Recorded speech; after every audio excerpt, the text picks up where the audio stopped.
Meus amigos locadores de todo o estado de Minas Gerais e de todo o Brasil, sejam muito bem-vindos a mais uma edição do nosso LocCast.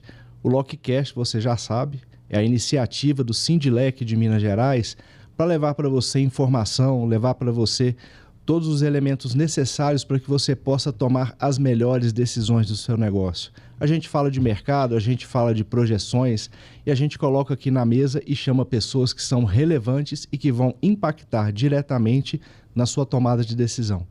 Hoje o Sindilec tem a honra de receber o presidente do Sinduscom de Minas Gerais, meu amigo Renato Bichel. E desde já, Renato, em nome do Sindilec, em nome do presidente Eugênio Gazinelli aqui do lado, nós agradecemos a gentileza de ter aceitado o nosso convite. Alan, eu que agradeço, a oportunidade de estar conversando com vocês aqui no Sindilec. Um prazer estar aqui com você, com o Eugênio, para a gente discutir as questões da construção. E o setor de locação aí é um setor muito importante dentro da nossa cadeia produtiva. Obrigado, Renato. E eu também tenho a satisfação, e o Sindilec também tem a satisfação de receber de volta na nossa mesa de resenha o presidente do Sindilec, Eugênio Gazinelli. Presidente, obrigado pelo retorno. Muito obrigado a todos. Renato, obrigado pela presença. O LocCast foi uma iniciativa do Sindilec MG que veio para poder trazer realmente informação e conteúdo para todo segmento nosso. Hoje, com a presença de você, certamente nós vamos evoluir e vamos trazer mais conteúdo para o nosso segmento. O LocCast, nós já estamos indo para a 4ª edição com essa entrevista de hoje e estamos tendo boa aceitação, estamos tendo penetração em todo o Brasil. Temos notícias do sertão baiano, do Amazonas, já de São Paulo, Mato Grosso e isso é exatamente o que a gente estava querendo, é levar esse conteúdo para todo o Brasil. Bom, antes da gente começar a entrar nos nossos assuntos aqui, nos temas que a gente trouxe para levar para você, locador, aí a informação e a atualização com relação principalmente ao mercado da construção civil em Minas Gerais e no Brasil, eu vou pedir para o Renato fazer uma apresentação para nós aí do Sinduscom de Minas Gerais, porque os locadores conhecem muito o Sindilec e eu acho muito necessário que eles saibam quem é o sindicato patronal da construção civil que lidera a cadeia produtiva da construção, do qual o Sindilec faz parte e outros sindicatos também. Claro, Alan, para nós é um prazer falar do Sinduscom. O Sinduscom é o Sindicato da Indústria da Construção Civil de Minas Gerais. Nós aí pegamos a maior parte do estado de Minas Gerais, são mais de 550 municípios na nossa base. Evidentemente que o nosso foco principal é a capital e a região metropolitana, mas temos também municípios muito importantes, como Ipatinga, como Itabira, que estão na nossa base. O Sinduscom completa, em dezembro deste ano, 88 anos de existência. Eu sou o 17º presidente da entidade. Então, assim, é uma história que iniciou lá em 1936, uma história super antiga, O Sinduscom é uma das entidades mais antigas de defesa do interesse da indústria da construção, fundador da CEBIC, que é a nossa Câmara Brasileira da Indústria da Construção. Enfim, uma entidade aí tradicional no nosso estado, sempre lutando para que o nosso setor seja cada vez mais reconhecido, mais forte. E o Sindilec, presidente Eugênio, tem a satisfação e o prazer de ser um grande parceiro do Sinduscom e apoiar as iniciativas, tanto é que daqui a pouquinho nós vamos falar aqui do Construa Minas, A sua avaliação, presidente. Isso é interessante. Talvez o Sindilec é quase um neto do Sinduscom, Porque o ano de 2023 nós completamos 30 anos como entidade, também patronal, com muito orgulho, que é talvez uma das mais antigas, talvez a segunda do Brasil. Isso certamente traz para o segmento também uma certa robustez, porque todos os presidentes que nos antecederam foram pessoas sérias do mercado e que realmente contribuíram para que hoje a gente chegasse num momento que o Sindilec MG é um produtor de conteúdo, de cursos, e traz realmente para o nosso segmento assim, uma evolução de patamar, né? Hoje a gente chega a ser até uma entidade que é vista pelos outros estados, né, como uma referência no segmento rental. Bacana demais. Renato, vamos falar um pouquinho do Construa Minas, né, que está aí na sua 3ª edição, né? Vai ser lá no auditório do edifício The One, exatamente, que fica na Raja Gabalha. E o Sindilec, mais uma vez, com muita satisfação e com muita alegria, vai participar. Nós temos lá 2 temas relevantes. E fala um pouco do Construa Minas, da onde que veio a iniciativa do Sinduscon em criar esse formato tão interessante aí para a cadeia produtiva da construção, que o Sinduscon abre um espaço tão precioso para que a gente possa, tanto o Sindilec quanto as outras entidades, possam se comunicar com a sua base, levar conteúdos relevantes. Bom, em primeiro lugar, eu queria dizer o seguinte, que o Sinduscon, ele sempre se orgulhou, né, das parcerias, né, de ser uma entidade que constrói pontes, né? O Sindilec, de fato, é um grande parceiro do Sinduscon. Nós temos, assim, uma admiração muito grande pelo trabalho que vocês realizam, e foi nesse espírito que nós criamos o Construa Minas em 2022. Nós tivemos a ideia de criar um evento, uma espécie de um guarda-chuva, né, que abrigasse todas as entidades ligadas à construção, à engenharia, à arquitetura. Então, naquele ano, nós procuramos a Câmara Brasileira da Indústria da Construção e procuramos também o SEBRAE com esse projeto. Esse projeto foi muito bem recebido, nós conseguimos o apoio do SEBRAE Nacional desde 2022 e também o apoio da Câmara Brasileira da Indústria da Construção. O Construa, ele foi criado para ser um evento itinerante, né? O primeiro aconteceu em Minas Gerais, no ano passado tivemos o de Minas, mas também tivemos um no Maranhão. Esse ano, novamente, temos em Minas e vamos ter algum no Nordeste no segundo semestre. Então, a ideia era que a CEBIC pudesse replicar esse evento nas outras regiões, em outras cidades, sempre com o apoio de um parceiro local, porque a CEBIC não tem estrutura para realizar eventos. Então, ela precisa da entidade local, que no caso é o Sinduscon, para fazer isso por ela, né? Mas o apoio da CEBIC é fundamental. No primeiro ano, nós já tivemos um sucesso muito grande, né? Nós tivemos aí próximo de 1.500 inscritos dentro do Construa. Excelente. No ano passado, fomos surpreendidos. Foram mais de 5.000 inscrições no evento. Ano passado, nós tivemos um evento de 4 dias, de segunda a quinta-feira. E esse ano, até fruto da experiência do ano passado, nós aumentamos um pouco o evento. Ele vai ser de segunda a sexta-feira, né? São 5 dias de evento. O Construa, por princípio, né, ele trabalha com uma simultaneidade. São 5 salas com eventos simultâneos, né? Então, nós temos 5 manhãs, 5 tardes, são 10 períodos, vezes 5 salas, nós temos 50 possibilidades de evento. Temos eventos que vão ocupar um período, tem eventos que ocupam, às vezes, uma manhã e uma tarde, um dia inteiro, temos eventos que precisam de mais tempo, às vezes 2 dias, 3 dias, enfim. Cada evento tem a sua característica e a gente, então, procura montar essa grade para que não haja eventos concorrentes entre si, com o mesmo público-alvo, mas que, ao mesmo tempo, o nosso cliente, as pessoas que vêm nos prestigiar, elas têm aí uma gama de possibilidades, né, de escolhas dentro das suas necessidades, dentro das necessidades do seu negócio, né? Então, para nós é um orgulho ter o Sindilec mais uma vez conosco dentro do evento e tenho certeza, né, que o associado do Sindilec que vier para o evento, ele vai se interessar por diversas outras temáticas que nós vamos tratar. Só o Sinduscon está organizando 10 eventos dentro do Construa. Nós temos desde o Congresso de Materiais, que já está aí na 24ª ou 25ª edição, um evento muito tradicional, até um evento de comunicação e marketing que nós estamos fazendo pela primeira vez.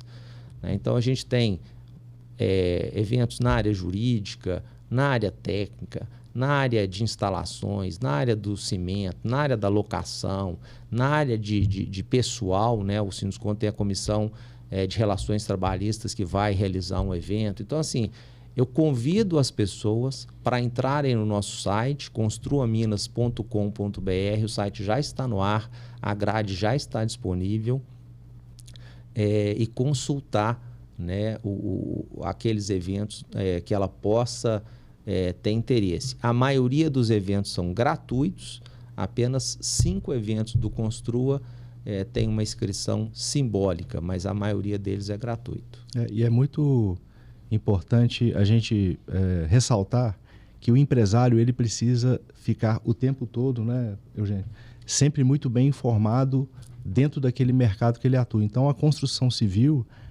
o Construa Minas se tornou um lugar para fazer relacionamento e adquirir conhecimento. Então, o empresário da locação, ele não precisa ficar preso só na palestra do Sindilec, ele pode ir lá no site do Construa Minas, checar a grade e visitar outras palestras para entender como que o mercado da construção civil, de uma maneira geral, está se comportando.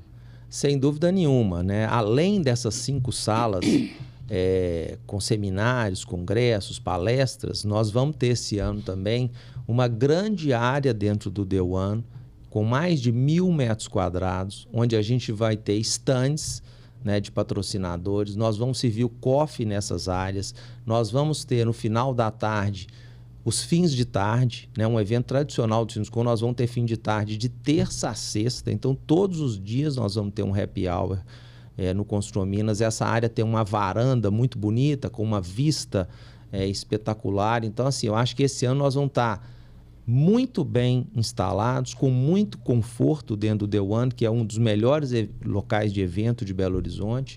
E eu acho que essa área, né, para essa questão do network, como você falou, vai ser muito importante. Vai ser uma área de encontro. Independente se você está participando de um evento na sala A, na sala B, na sala D, onde for, no momento do coffee, todo mundo vai estar se encontrando. No momento do happy hour, todo mundo vai estar se encontrando. Eu acho que essa troca de ideias, né, também é um grande ativo do Construa. Além daquele conteúdo que é dado em sala, né, essa interação, essa troca de ideias, saber como é que está o mercado de uma forma geral e, obviamente, como que o seu negócio é afetado por isso. Direta ou indiretamente. Sem dúvida, né? A gente não está sozinho no mundo, né?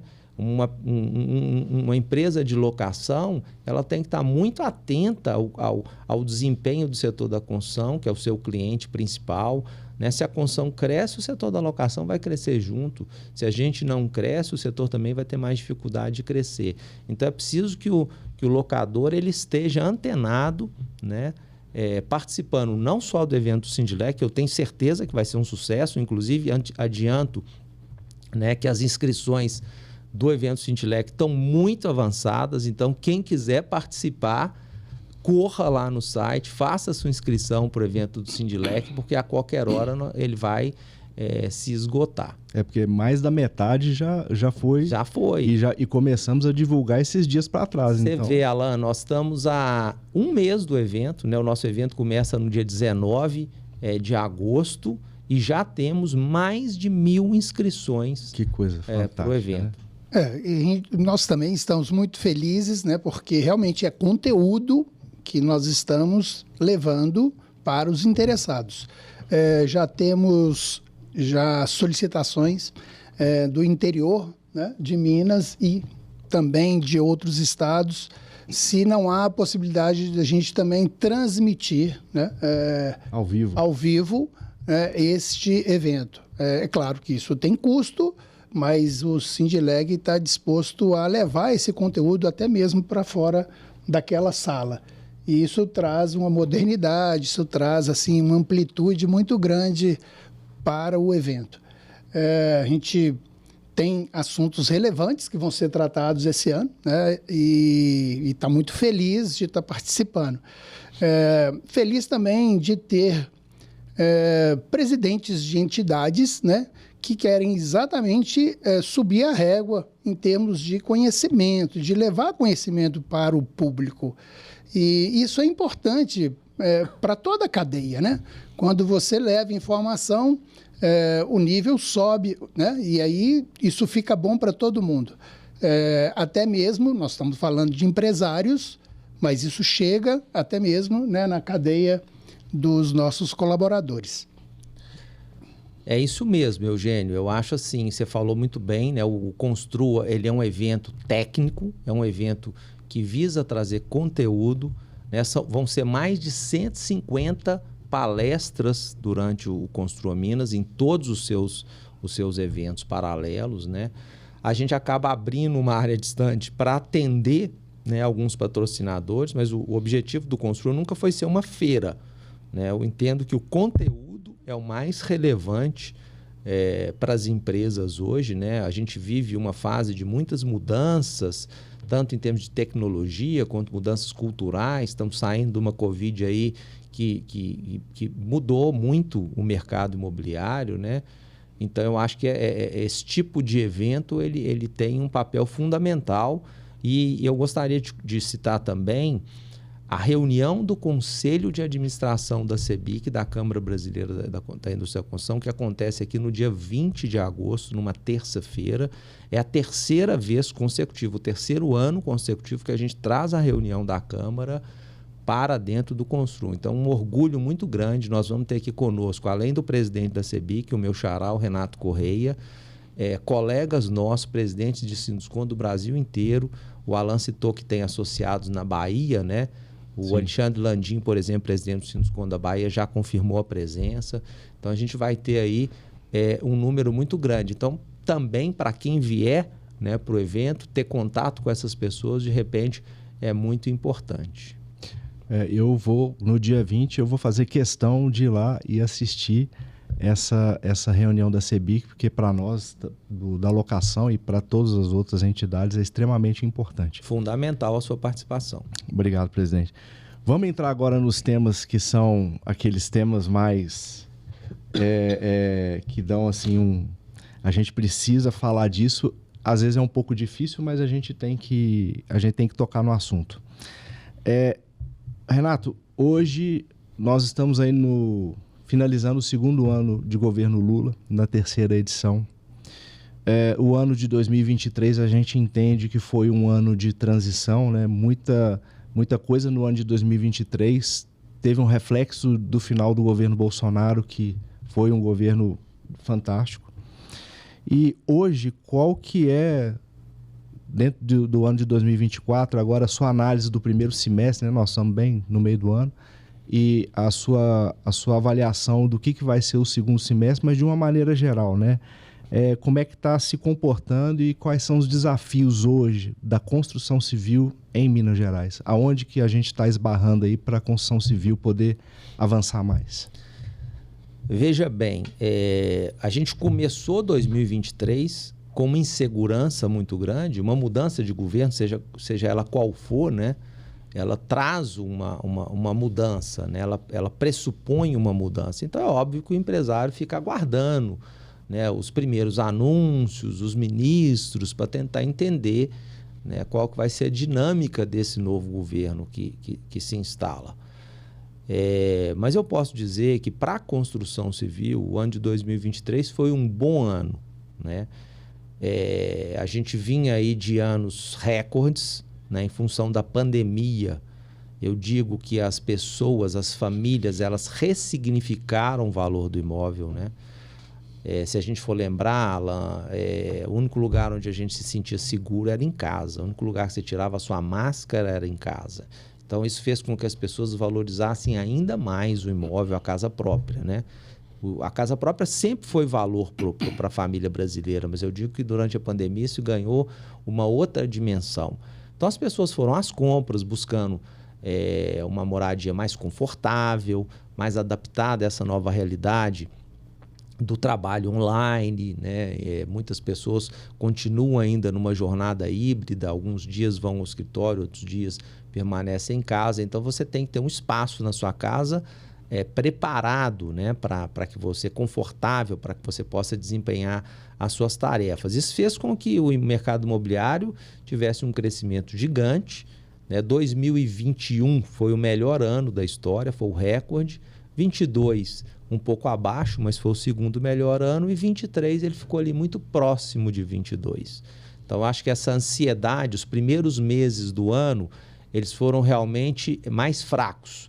Mas quando chegou em junho, por exemplo, eu lembro perfeitamente, junho foi um recorde, teve um volume muito grande de vendas no mercado imobiliário, que são vendas que ficaram represadas. As pessoas adiaram a decisão de compra. Quando chegou ali em junho, que as pessoas viram que a coisa estava mais ou menos, como se diz, o mundo não tinha acabado, elas voltaram às compras.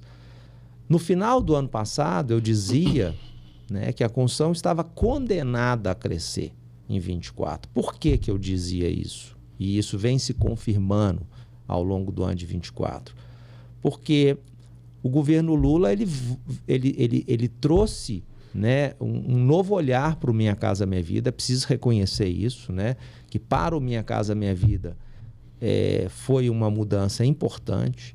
Belo Horizonte, principalmente, ela teve um volume de lançamentos no Minha Casa Minha Vida muito baixo nos últimos anos, e os números de 2024 já mostram uma reação. Apenas a título de exemplo, nos primeiros 5 meses de 24, já se lançou mais do que no ano passado inteiro. Então, mostra uma reação nesse segmento, que é um segmento importante da habitação, que é a habitação de interesse social.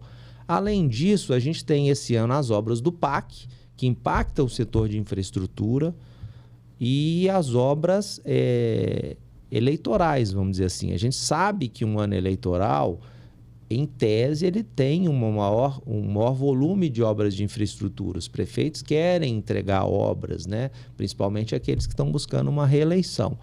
Então, o setor da construção civil, pelo CAGED, ele é dividido em 3 setores. Construção de edifícios, que vinha bem, e com a retomada do Minha Casa Minha Vida, volta a crescer nesse segmento. O setor de infraestrutura, que vinha num desempenho mais fraco, e com as obras do PAC ganhou uma dinâmica diferente, e o segmento de serviços especiais, que acaba acompanhando esses dois. Então, eu acredito que 2024 vai ficar muito próximo aí de 2023. A gente deve ter um pequeno crescimento, né? Mas até agora os números mostram, a gente tem os nossos dados até maio de 24, eles mostram que para o setor da construção, das empresas, ele está próximo aí do 2023. Bom, dentro desta linha, historicamente, o segundo semestre ele sempre tende a ser melhor do que o primeiro semestre. No setor rental, idem. Comércio, sempre, quando ainda visualiza, né, um final de ano, a parte, né, Natal, Réveillon, e aí turismo, tudo sempre tende a sempre a estar mais aquecido. E isso realmente a gente percebe, né, no número, né, de negócios, número de locações que acontecem. Nós tivemos um evento agora, nesse mês, no Rio de Janeiro, que é a Naloc Rental Show. Estamos indo para o 3º evento, depois a gente vai falar um pouquinho a respeito disso aqui em Minas. E foi dito lá, né, por todo o Brasil, né, porque nós fizemos algumas reuniões, que realmente o nosso segmento, neste primeiro semestre, usou-se até muito bem essa palavra, a gente andou de lado, né? O andar de lado quer dizer você não saiu do lugar, em comparação ao ano passado. Quer dizer, você nem piorou e nem melhorou. Mas, de todos, tinha realmente uma esperança que o segundo semestre fosse melhor. Isso até refletiu nos negócios que aconteceram na feira, porque a feira é uma feira específica para o nosso setor, né, onde participam muitos fornecedores e fábricas, e aconteceram muitas vendas, muitos negócios. Se isso acontece, é porque existe realmente uma esperança que seja para o semestre seguinte ou mesmo para o ano seguinte. O sentimento é que realmente 2025 vai ser bem melhor do que o 2024. Se a gente compara 24 com 23, que foi exatamente esse período, né, de observação de um novo governo, né, de esperança, mas com o pé atrás, exatamente aquela frase. A gente parou comparando com o ano passado. Então, a gente tem realmente esperança que daqui para frente tudo melhore. É interessante observar também que os mercados eles se adaptam, né? O mercado da construção civil, ele, pela relevância que ele tem, não é um mercado que tem a tendência e muito menos o perfil de ficar parado. Ele se movimenta, ele se reinventa, ele vai se acomodando, vai se encaixando e segue em frente. Essa fala sua, Alan, é uma fala muito interessante e eu concordo com ela, né? Para te citar um exemplo, né? O mercado sobreviveu muito nos anos anteriores com Minha Casa Minha Vida. Para você ter uma ideia, o Minha Casa Minha Vida representou no Brasil e também em Minas Gerais 50% do volume de lançamentos, em termos de número de unidades. É lógico que quando você olha VGV, isso muda. Mas o que eu estou querendo dizer? Se você lançava 1.000 unidades, 500 eram do Minha Casa Minha Vida. Esse número caiu nos últimos anos para algo em torno de 30%. Ou seja, das mesmas 1.000 unidades, apenas 300 eram do Minha Casa Minha Vida. Em Belo Horizonte, esse número caiu mais ainda. Mas o VGV do mercado como um todo não caiu, porque essa queda do Minha Casa Minha Vida foi suprida por um aumento dos lançamentos de alto luxo. Explica só um pouquinho, assim, para o pessoal que está assistindo a gente, o pessoal não entende muito uma linguagem, o que é o VGV? VGV é o valor geral de vendas, né? Então, vamos dizer, a receita de um empreendimento, né? O ticket, né? O valor do apartamento multiplicado pelo número de unidades que você tem. Entendi. Você tem lá, o Minha Casa Minha Vida, por exemplo, o faixa 1 é R$170 mil. Se você tem um empreendimento de 100 unidades, o VGV é 17 milhões de reais, que nada mais é do que 170 mil vezes 100. Então, assim, o mercado, o volume de lançamentos, em termos financeiros, ele se manteve, mesmo com a queda do Minha Casa Minha Vida. Esse valor, ele migrou para o alto luxo, que teve um desempenho espetacular nos últimos anos. Agora, com a retomada do Minha Casa Minha Vida, volta a injetar um recurso, né, nessa faixa de renda que realmente ficou um pouco prejudicada nesses últimos anos, e aí eu vou explicar por que na sequência. E eu acredito que o alto luxo vai continuar com fôlego. Então, assim, talvez a gente consiga para 25, como o Eugênio falou, ter um crescimento. Mas a sua pergunta inicial, ela falava dos desafios, e aí eu queria entrar um pouco nesse tema, porque nem tudo são flores, né? A gente está falando que o mercado cresceu, mas poderia ter crescido até mais, não fossem os desafios que a gente vem enfrentando nos últimos anos. Certo. A CEBIC, ela entrevista os empresários, né, e pergunta a eles qual que é o principal dor do empresário naquele momento, né, e ele pode responder até mais de uma dor, né, para a gente tentar medir o que está incomodando o empresário, o que está segurando o crescimento, o ímpeto do empresário em empreender. Na pandemia, nós tivemos o aumento excessivo do custo de materiais, né? Eu digo excessivo porque ele subiu muito acima da inflação. E que a gente estava falando aqui nos bastidores que ele subiu e não desceu. Exatamente. Está estabilizado, mas estabilizado em patamar elevado, né? Então, essa inflação de materiais, ela foi da ordem de 80% durante a pandemia. Teve material que mais do que dobrou de preço. Hiperinflacionou. Né? Exatamente. E isso não voltou, né? No mesmo período, você teve um IPCA na ordem de 25%. Então, quer dizer, o aumento foi muito maior do que os índices de inflação. Então, isso foi uma preocupação muito grande. Hoje, obviamente, que essa preocupação diminui, porque, de fato, os materiais pararam de subir, mas eles não voltaram para os patamares pré-pandemia. Então, eles estão estabilizados em valores muito elevados.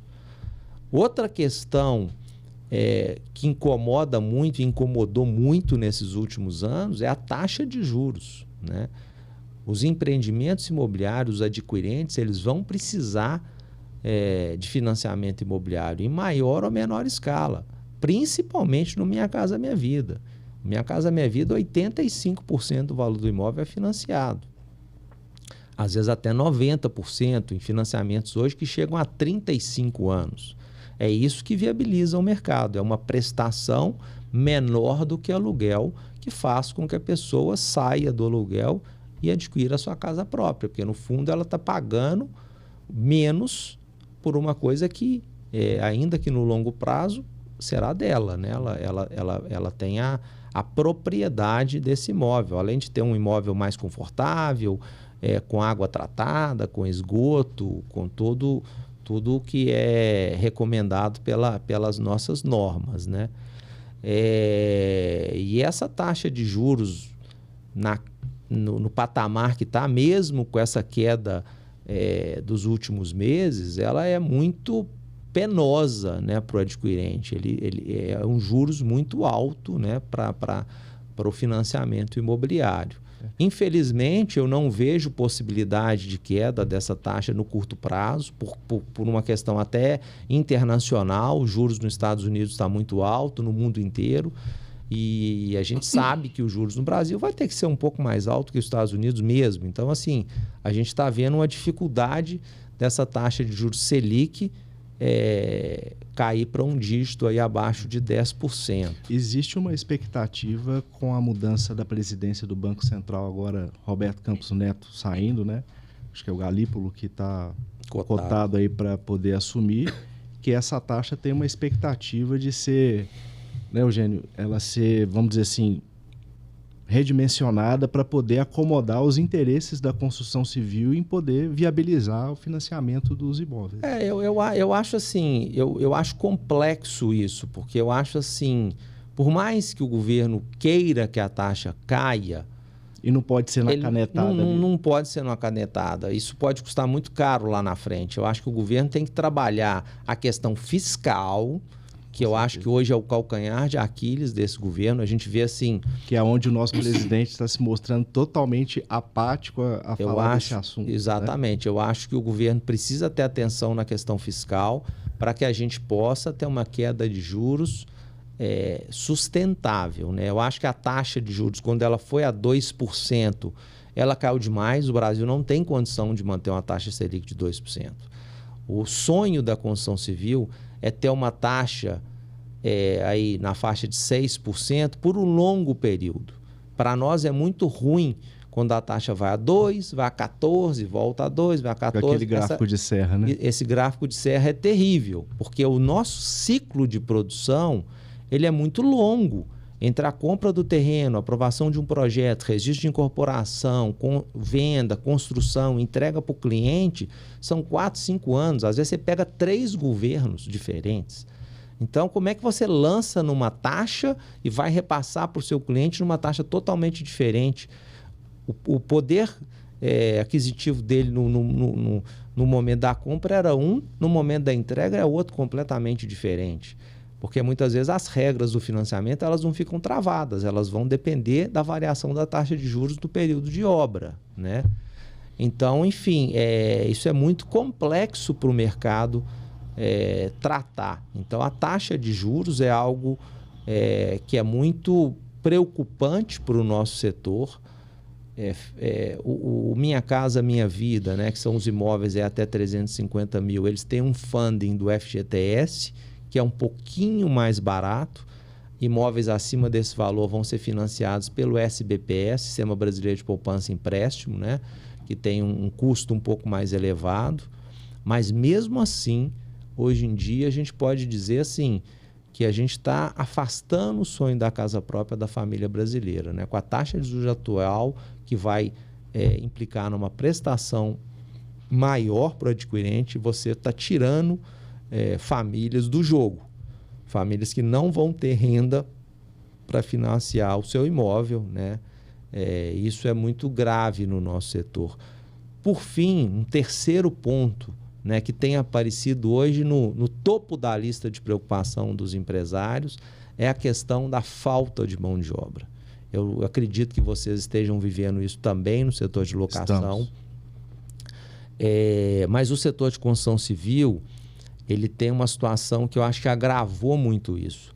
Como eu falei, nós tivemos um boom no setor de edificação nos últimos anos. Então, nós saímos de uma força de trabalho de 1.950.000 trabalhadores antes da pandemia, isso é nível Brasil, dados do CAGED, de mão de obra de carteira assinada, para algo em torno de 2.750.000. Ou seja, nós agregamos 800.000 trabalhadores durante esse período. Então eu falo, Alan, que nós limpamos o tacho, rapamos o tacho. Então pegamos o que tinha disponível. Da agora em diante, a gente tem que produzir essa mão de obra, ela não está mais disponível. Então nós temos que, primeiro, atrair trabalhadores para o nosso setor, né? Fazer propaganda, falar do setor, dos bons salários que são pagos no setor, dos benefícios que o setor oferece para o seu trabalhador, para que as pessoas tenham interesse em trabalhar no setor da construção civil. Não só atração, mas retenção também, né? Também. Como é que nós vamos reter a locação de equipamento? A gente tem esse mesmo problema. A gente consegue atrair, muitas vezes, o colaborador ele não fica porque... Sem dúvida. E aí só para completar o meu raciocínio, uma vez que você atraiu essa mão de obra, você precisa treinar e capacitar essa mão de obra. Sim. Principalmente, a gente conversava, Eugênio, e eu acho que a gente pode voltar nesse assunto, num momento em que a industrialização da construção civil ela está cada vez mais forte, né? Se você tem um novo equipamento, uma nova máquina, que muitas vezes ela vem resolver um problema da falta de mão de obra, né? Substitui a mão de obra em um determinado momento. Exatamente, mas o operador dessa máquina ele precisa ser treinado, ele precisa de conhecer essa nova tecnologia. Então é muito importante o papel, né? E aí eu de novo ressalto a importância do Sindilec, né? Porque a industrialização ela vem também com uma mecanização, um maior uso de equipamentos, e são equipamentos mais sofisticados. A gente vai precisar de ter pessoas mais treinadas, mais capacitadas para operar esses equipamentos. Isso é um problema para todo o setor, inclusive o setor tecnológico, né? Que também sofre por falta de mão de obra. Para a turma de chão de fábrica, né? Para a turma, vamos dizer assim, do menor salário na construção civil também, a gente tem perdido mão de obra para um Uber, né? Para um iFood, para essa linha de trabalho onde eles enxergam um valor no bolso. A gente está perdendo também para os benefícios sociais, né? Isso, eles não conseguem enxergar, porque quando você está estável numa empresa, né, com 13º, com planos de saúde, com cestas básicas e tudo mais, é difícil, às vezes, a pessoa enxergar que ele pode trabalhar a hora que ele quer, ele pode sair a hora que ele quer, e isso, vamos dizer assim, para nós é uma dificuldade, né? Isso é algo que veio para ficar. E aí, exatamente, cabe a gente reter, né? E, claro, capacitar essa nova turma, né? A gente tem notado essa falta de compromisso realmente dessa primeira escala, né, de mão de obra, né? Que seriam pessoas de primeiro emprego, que sejam serventes ou mesmo... A geração Z também, né?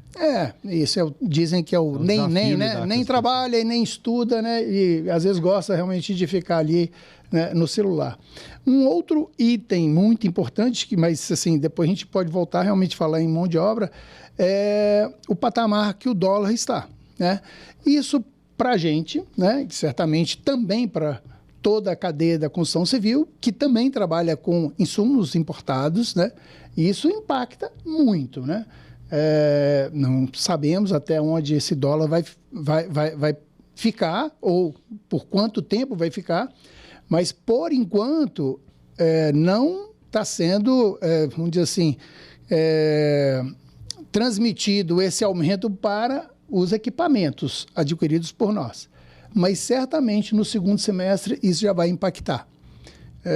Trabalhamos com muitas máquinas importadas e quando você fala em um aumento de quase 10%, né, do começo do ano para agora, certamente os equipamentos vão ficar mais caros. Então, isso também vai impactar bastante, né, em toda a cadeia. Mas dentro do problema mão de obra, né, a gente teve já uma experiência, né, de trabalhar com o Senai.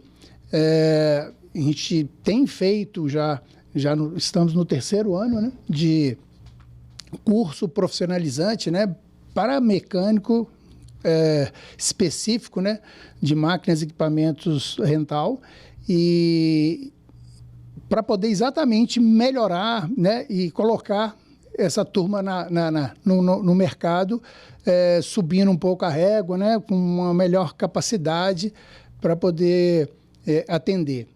Isso eu já tive a oportunidade de falar com diretores de grandes empresas, até presidente da Makita, na importância deles também nos ajudarem a capacitar essa turma, porque os grandes fabricantes, eles desenvolvem os equipamentos, né, com tecnologias diferentes e colocam esses equipamentos na praça, e nós que adquirimos que temos de se virar para poder colocar aquele equipamento, vamos dizer assim, de uma forma que atenda, né, todo o mercado, porque são tecnologias que vêm como a bateria, né, a baterização de vários equipamentos. A gente tem que ter mão de obra para consertar aquilo, né? A gente tem que ter mão de obra para poder ensinar aquele que vai manusear o equipamento a como fazer isso. Então, assim, nós, né, presidentes de entidades, né, temos que ficar atentos exatamente para poder ajudar essa formação, né? E isso, vamos dizer assim, em algum momento a gente é cobrado, mas a gente tem respondido exatamente com cursos, que sejam com palestras e sejam com essas formações de mão de obra mesmo, de mecânicos, o que for.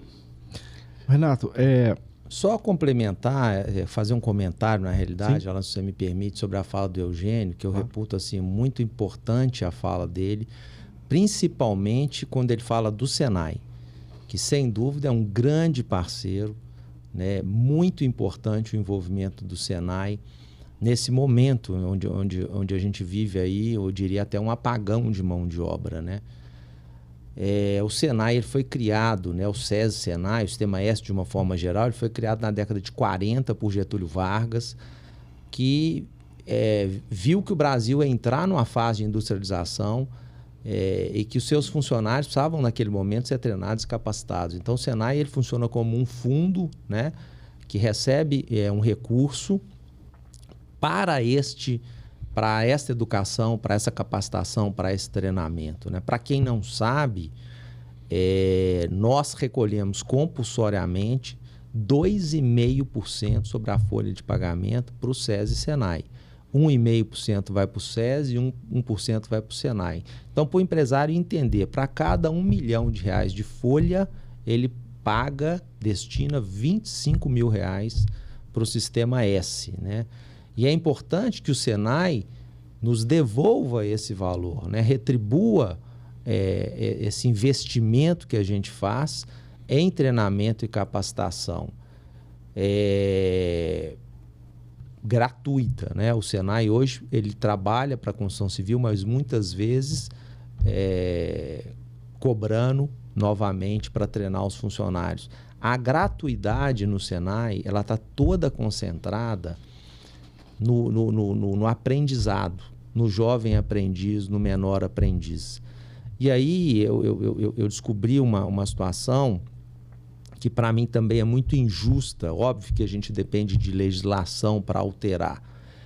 Um jovem aprendiz, ele entra numa empresa com 16 anos. Né? E aí o Senai vai dar gratuidade, vai ajudar a empresa a pagar o salário desse jovem aprendiz. Na construção civil, ele só pode entrar com 18 anos.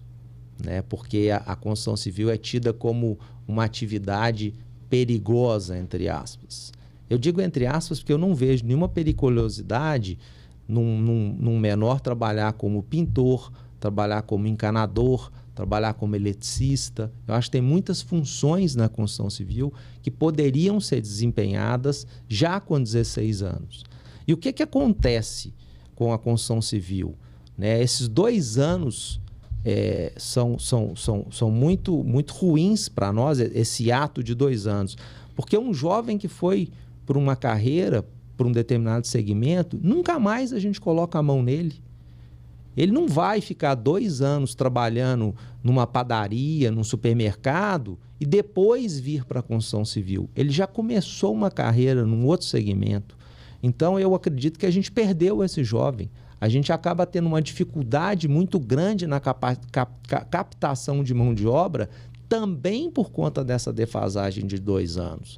Então, acho que a gente precisa de entender como que o sistema funciona e trabalhar politicamente, né, com os deputados e tudo mais, mostrando para eles, né, a importância do investimento na capacitação e no treinamento da nossa mão de obra, né? A construção civil ela responde por mais ou menos 25% do setor industrial, né? E a gente pleiteia que ela tenha um investimento do SESI Senai compatível com a sua relevância. Aqui em Minas Gerais, segundo dados da FIENG, existem 1.200.000 trabalhadores na indústria. Desse 1.200.000, 345.000 estão na construção civil. É mais de 25%. E a gente não tem uma contrapartida à altura do nosso setor. Então, isso é muito importante de ser dito e ser explicado para as pessoas entenderem que a gente nunca vai conseguir reverter essa questão da mão de obra sem o apoio e o auxílio do Senai. Uma coisa que eu gosto de falar também nós estamos falando de presidentes de entidades, né? Nós estamos falando do Senai, nós estamos falando dos fabricantes de também nos ajudar a colocar uma boa mão de obra no mercado, mas eu acho que o empresário, ele também tem essa responsabilidade de formar uma mão de obra. Então, assim, o empresário, ele vai no mercado e quer um bom pedreiro, o empresário vai no mercado e quer um mecânico que tenha conhecimento em combustão, em elétrica, que saiba dirigir um carro, que possa dirigir uma moto, que tenha liderança, Todo mundo quer, no mercado, buscar um profissional desse jeito. Mas você também tem de ser um formador desse profissional. Então, assim, alguns, às vezes, pensam, né, errado, que não, eu vou perder, se eu ajudar a formar essa mão de obra, eu vou perder, eu não vou conseguir reter.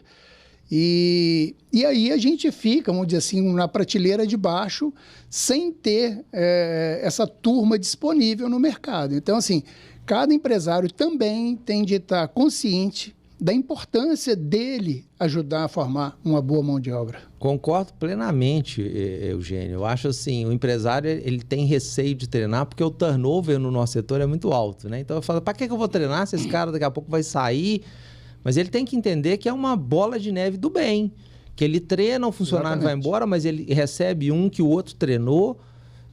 Então, esse investimento em treinamento, eu acho que é fundamental o empresário perceber que quem ganha com isso é o empresário. Quem ganha com o aumento da produtividade é o empresário. Então, assim, é um investimento que ele está fazendo na sua mão de obra que vai ter um retorno. E não importa se o turnover é alto. Se todo mundo investir em treinamento, todo mundo vai ter acesso à mão de obra treinada, né? Mas, ao mesmo tempo, é importante entender a importância do Senai, porque o Senai é algo que você já pagou por isso, né? Você tem direito a receber apoio, né? O Senai não vai resolver tudo sozinho, nós temos que trabalhar nas políticas, dizer para o Senai o que é que nós precisamos, né? Como que a gente precisa, por exemplo, no caso da construção civil, o treinamento é em obra. Eu não posso acreditar que o funcionário vai sair de um canteiro de obra às 5 da tarde, pegar um ônibus para ir para uma unidade do Senai para ser treinado e depois ir para sua casa. Ele não vai fazer isso. Eu preciso de trazer o instrutor do Senai dentro da minha obra. Eu cedo 1 hora, o funcionário cede 1 hora, então em vez de largar às 5, ele larga às 4, e em vez de sair às 5, ele sai às 6, ou seja, de 4 às 6, ele está sendo treinado. Daí ele pega a sua condição e vai para a sua residência.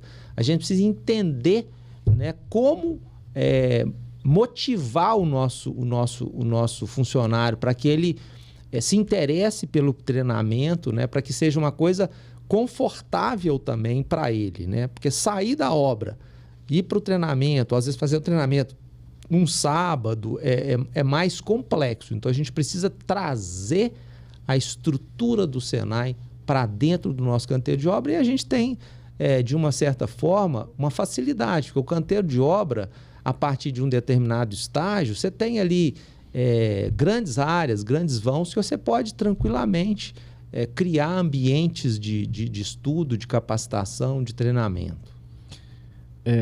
Renato, aí pegando uma carona nas observações que você fez, que são muito relevantes, então a gente pode entender que os 2 maiores desafios hoje para a construção civil é mão de obra e taxa de juros elevada. Concordo, sem dúvida nenhuma. A gente pode destacar, são esses 2. Isso é o que trava o nosso crescimento hoje, e vai travar mais ainda daqui para frente, né?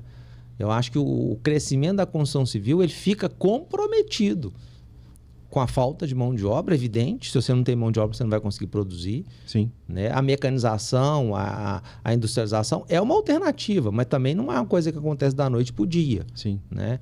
Então, assim, a mão de obra é um gargalo. E a taxa de juros é o nosso calcanhar de Aquiles hoje e sempre. Né? Taxa de juros no patamar que a gente tem hoje no Brasil desestimula o empresário a investir, porque ele tem uma rentabilidade no banco sem fazer nada, entre aspas. Então, assim, a atratividade dos investimentos, ela cai, e para o comprador do imóvel é muito oneroso. Você tira muitas famílias da possibilidade de aquisição de uma casa própria. Entendi. Eu acho que só queria explorar um pouquinho mais sobre esse gargalo da mão de obra, colocando aí o setor rental como um colaborador para poder melhorar ou facilitar esse gargalo. As coisas têm acontecido, né? A modernização tem chegado. Eu dou um exemplo, vou dar aqui exemplos simples de como que a coisa acontece. Um nível laser, por exemplo, que era algo difícil de se ver dentro de um canteiro de obra, hoje virou um instrumento de pedreiro, de eletricista, de uma série de profissionais dentro de um canteiro de obra. Você dificilmente hoje vê uma mangueira de nível em uma obra. É uma bobagem que eu estou falando, mas isso mostra como que o nível sobe. E o nível, vamos dizer assim, nós estamos falando de nível laser, mas como que isso melhora a qualidade e a velocidade no campo, né? Ontem eu tive a oportunidade de comprar, sei lá, foram 10 equipamentos que são equipamentos desenvolvidos para assentar um porcelanato, né? Onde ele tem uma ventosa, onde ele tem um dispositivo, a bateria que ele vibra. Hoje, qualquer porcelanato é de 80 centímetros, é de 1 metro, 1,20 m. Pesa. Precisa de 2, 3 pessoas para poder carregar aquilo. Então, hoje, o mercado desenvolveu um produto para poder facilitar o transporte, para poder facilitar o assentamento daquilo, vibrando, em vez de você ficar ali com o martelo batendo de borracha. São assim, isso quando a gente fala no agronegócio, a gente comentando, o drone também veio para ficar, né? As pessoas precisavam transportar um trator para poder ir para uma região. Aquilo era um dificultador, porque tem custo no transporte, demora no lançamento de um produto, e aí chega um drone, que é exatamente algo muito mais moderno e prático, dentro de um carro pequeno, onde a pessoa monta aquela estrutura e faz o serviço, às vezes em 1 dia, 2 dias, resolvendo o problema. Então, assim, é tecnologia que vai chegando, né? A gente podia falar de de torre de iluminação, né? A bateria.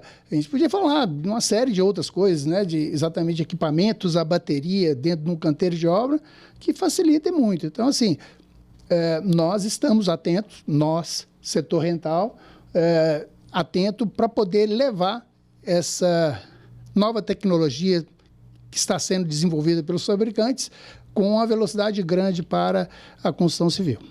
Eugênio, eu acho fundamental essa parceria. Eu acho que o Sindilec e o Sinduscon, né, através dessa sua fala, mostram mais uma vez, né, a importância de estarem juntos. E, sem dúvida, o setor rental, para nós, é fundamental, né? Num momento de escassez de mão de obra, essa mecanização ela é ainda mais importante, né, para que a gente possa produzir mais e com mais qualidade. E aí depende muito do locador entender do negócio do cliente que ele atua para saber quais tipos de equipamentos para suprir talvez uma mão de obra que está aí numa fase de escassez, que poderia melhorar o desempenho do canteiro de obra para poder fazer a entrega. Sem dúvida, eu acho assim, não existe equipamento caro nem equipamento barato, né? Existe um equipamento, você tem que fazer a comparação com o que ele está substituindo, o que ele está te agregando em termos de produtividade dentro de uma obra, muitas vezes eliminando, às vezes, um ajudante, né? Permitindo que o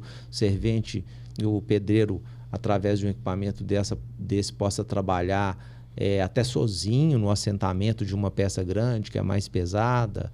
Mas, enfim, esse pedreiro também tem que ser treinado, capacitado. Não é aquele pedreiro de antigamente que usava uma mangueira que vai estar apto a usar um nível a laser. Exatamente. Então, assim, a gente tem que ensinar essa mão de obra, a nossa mão de obra, a trabalhar com essa nova tecnologia para que, de fato, a gente consiga extrair todo o potencial, né, que está embarcado dentro dessas novas tecnologias. Sim.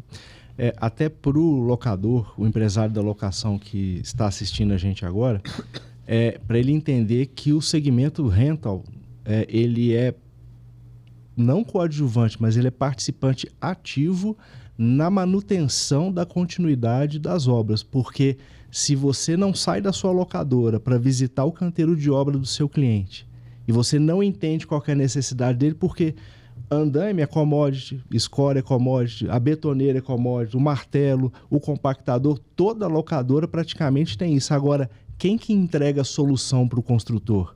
Quem que vai lá entender o problema dele na fonte e criar uma solução viável para aquele cliente e que pode servir para outros clientes para fazer com que a obra continue, tentar minimizar o impacto dessa falta de mão de obra, né? Sem dúvida, eu acho que muitas vezes o setor rental é a porta de entrada. Pode trazer até tecnologias que o consultor desconhece. Olha, eu tenho aqui um equipamento, né, que tem essa característica, apresenta para o construtor, faz um teste, mostra para ele que aquilo é vantajoso. Eu acho que o setor rental tem um papel fundamental nessa engrenagem. Eu converso com alguns construtores e uma das reclamações que eu mais tenho é assim, Alan, o pessoal vem aqui querer me alugar o que todo mundo aluga, mas muitas vezes ele não vem aqui me apresentar uma solução. Então, fica a dica, fica a orientação, tanto do Sinduscon quanto do Sindilec, para você que trabalha com locação de equipamento, vá até o canteiro de obra, converse com o seu cliente e entregue solução. E muitas vezes é uma solução que a maioria dos seus concorrentes não tem. Você fica preocupado com o preço da locação do equipamento, porque o meu concorrente está fazendo uma betoneira 280. Vai lá entregar a solução para ele, que esse cliente seu vai te abraçar até o fim da sua vida, porque sabe que você entrega a solução e não simplesmente aluga equipamento. Correto, presidente? Perfeitamente. Exatamente. A gente tem isso, a gente sempre divulga isso, né? A importância da gente entregar realmente solução, não só o equipamento. E os profissionais, claro, têm de ser capacitados para poder levar essa solução para os construtores, né? Eu deixei de falar, inclusive, algo que é corriqueiro dentro de um canteiro de obra e que evoluiu demais, são as plataformas elevatórias, né? É algo que realmente também veio para ficar, né, em termos de velocidade, de execução, de segurança para aquele que está operando. Quer dizer, são itens que já estão aí para o mercado, né? E nós, né, estamos sempre atentos para poder oferecer o que tem de melhor. Renato, e pegando um gancho nas dificuldades aí que o segmento da construção está enfrentando, apesar disso, matéria da CEBIC de 30 de abril deste ano fala que ela revisou para 2,3% a projeção de crescimento da construção em 2024. Aí o assunto que eu queria, a pergunta que eu queria fazer para você é o seguinte: você acha que 2,3 é um bom crescimento, é um mau crescimento, e você acha que essa projeção ela se mantém para 2024? Sim. Primeiro eu queria destacar, né, que o Sinduscon de Minas, né, através de uma parceria com a CEBIC, que oferece todo esse suporte econômico para a Câmara Brasileira da Indústria da Construção. Vamos dar nome aos bois? É a doutora Ieda Vasconcelos, né? Eu já queria deixar um grande abraço para ela. Doutora Ieda, sentimos sua falta aqui na mesa hoje e em breve você vai estar aqui conversando com o Sindilec de Minas para trazer essas informações valiosas. Sem dúvida nenhuma, a Ieda é uma economista muito experiente, que está conosco há quase 30 anos, entende o setor da construção como ninguém, porque o setor da construção ele é um setor muito específico, né? Então, assim, precisa de ter um olhar diferenciado para compreender o setor e para poder extrair esses números. Eu acho que esse crescimento de 2,3 ele é totalmente factível, né? Por tudo que eu disse antes. Nós temos um crescimento do Minha Casa Minha Vida que já detectamos, né? Como eu falei, em 5 meses lançamos o que lançamos no ano passado inteiro. Temos a obra do PAC. O ano eleitoral ele acaba puxando também um pouco as obras de infraestrutura. A gente já viu isso desde o final do ano passado, um crescimento na contratação do setor de infraestrutura. Enfim, eu acho que é totalmente factível e a construção civil nos últimos anos... O PIB da construção tem subido acima do PIB do Brasil, o que é muito bom, né? Porque eu acho que a construção civil é o grande motor da economia, né? É através da geração bruta de capital, né, de investimento, é que o nosso país vai crescer. A gente sabe que o crescimento da construção civil é fundamental para o crescimento do país. E esse número bate com o estudo que foi feito pelo Sindilec recentemente, comparando 2023 com o desempenho de 2024, a projeção de crescimento do PIB da locação está em torno de 2%. Então, são números que estão aí andando juntos, né, presidente? Como eu falei, assim, a esperança é que realmente o segundo semestre seja um pouco mais robusto, né, em termos de números, e aí sim melhore, né, os índices do primeiro semestre, que não foram tão bons quanto. Mas realmente, com essa quantidade de boas notícias, hoje eu gostaria de trazer aqui o segmento do lítio, né, no norte de Minas e nordeste de Minas, já é algo que veio para ficar. São empreendimentos que já estão acontecendo, né? Nós estamos falando de Almenara, de Itinga, foi descoberto agora em Salinas também. Empresas já estão chegando. Já estão tendo problemas também de mão de obra, de infraestrutura, né, de hotel, de casa para alugar. E isso tudo vai trazer para a região um crescimento muito grande, né, porque isso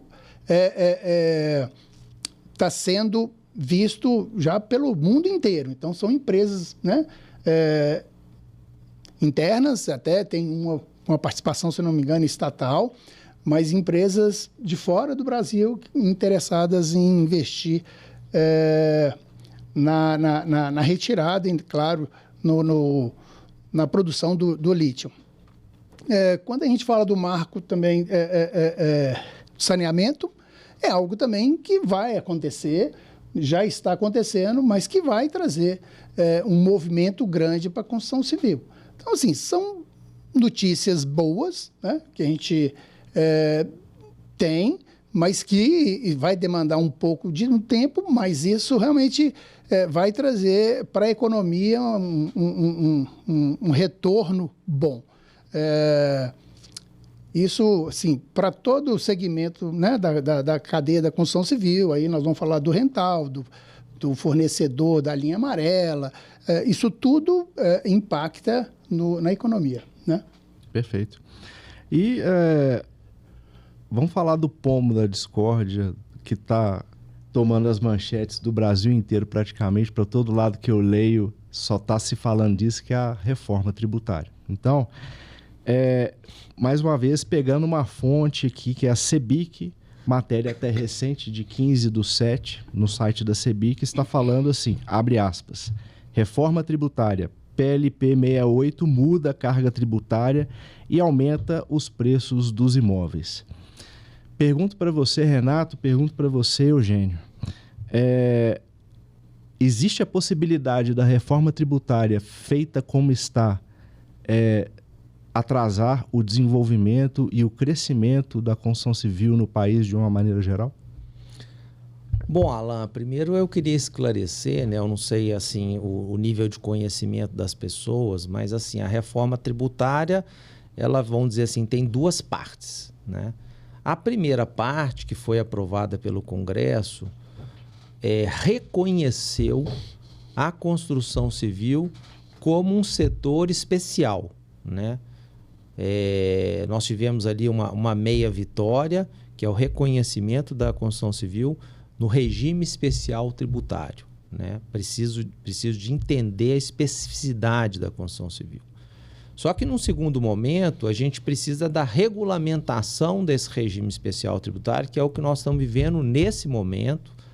Já houve uma parte aprovada pela Câmara, a matéria está indo para o Senado, e aí na Câmara nós conseguimos aí um redutor de 40% para a construção civil.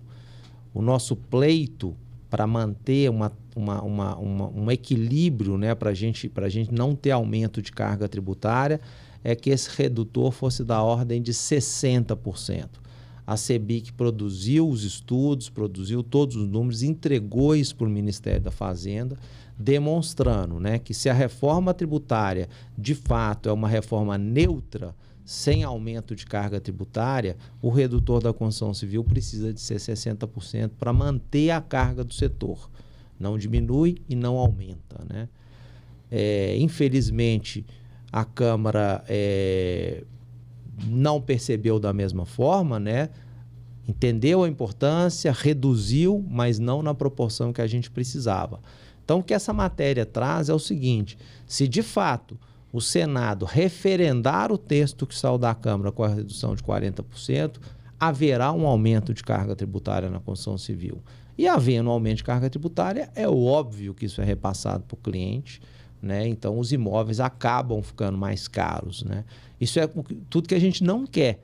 Os imóveis já subiram muito nos últimos anos, como a gente citou, por questão de aumento de custo de materiais, agora provavelmente aí um aumento de mão de obra devido a essa escassez que a gente vive. A última coisa que a gente precisa é um aumento de carga tributária, haja vista que o setor já é um contribuinte muito importante aí, de impostos para o nosso país. Então, a gente faz um apelo aqui para os nossos senadores para que se debrucem sobre a matéria, entendam, né, a importância do setor da construção civil e entendam que o redutor de 60% é necessário para manter o equilíbrio, para manter a carga tributária atual do setor. E aí eu convido, né, a todos que estão nos assistindo a contactar o seu deputado, né, as pessoas com as quais ele se relaciona, para passar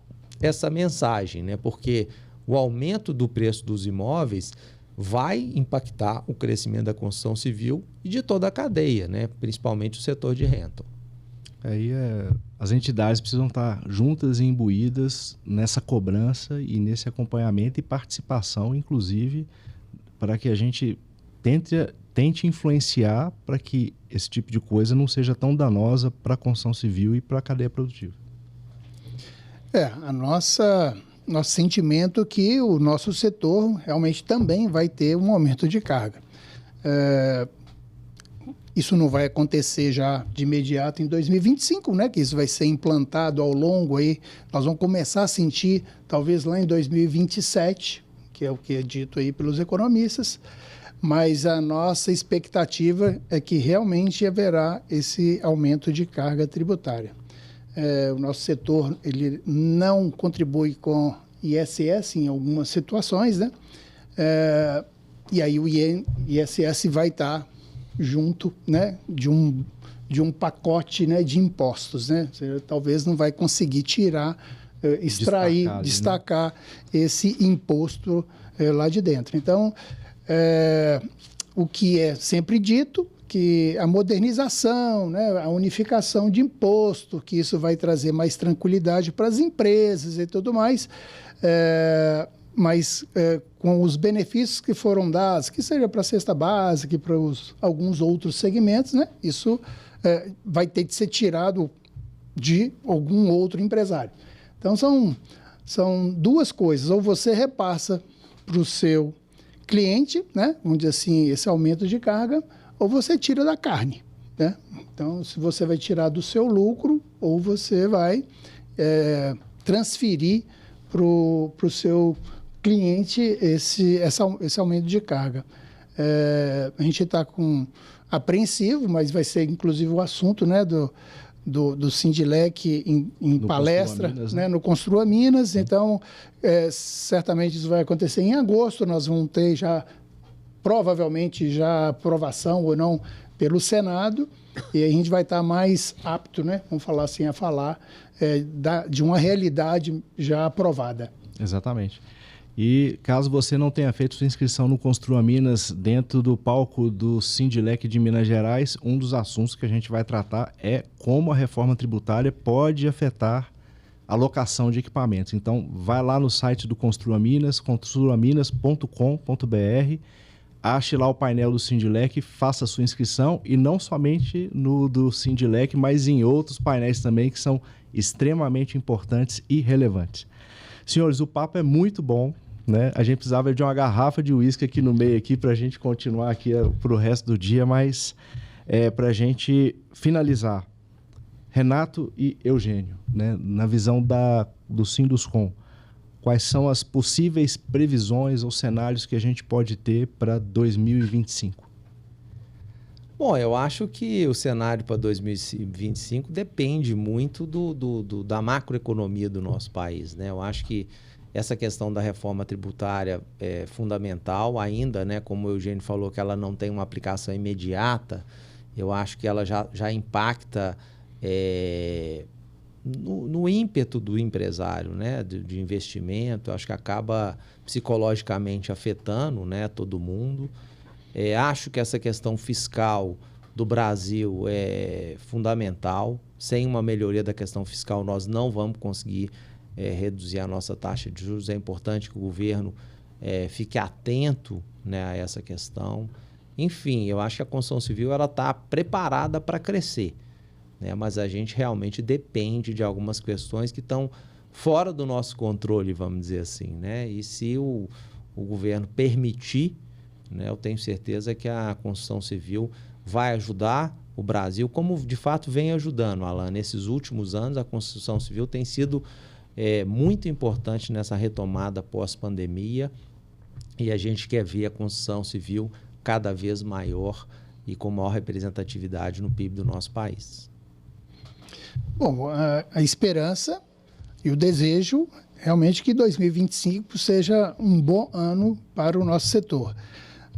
A gente vê exatamente pelas compras que foram feitas, né, entregas futuras na nossa feira no Rio de Janeiro, né, nesse mês de julho de 24, que o empresário tem uma esperança que 2025 seja um bom ano.